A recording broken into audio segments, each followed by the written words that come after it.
दिलान रुक जाओ, दिलान। दिलान तुम मुझसे क्यों भाग रही हो?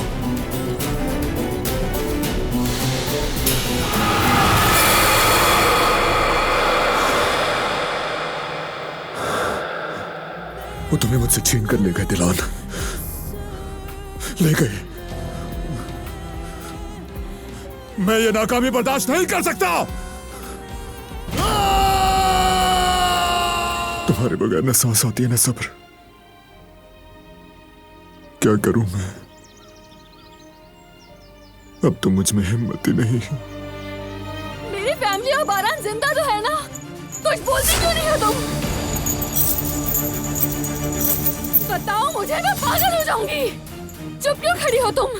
मैं तुमसे कितनी दफा पूछ चुकी हूँ, क्यों नहीं बताती हो? बस करो।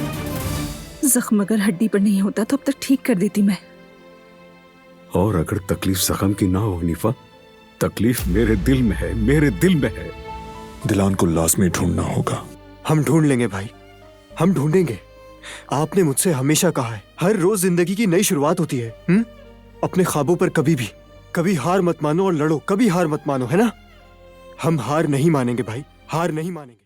वो कहानियाँ अधूरी जो न हो सके कि पूरी, उन्हें मैं भी क्यों सुनाऊं, उन्हें तुम भी क्यों सुनाओ।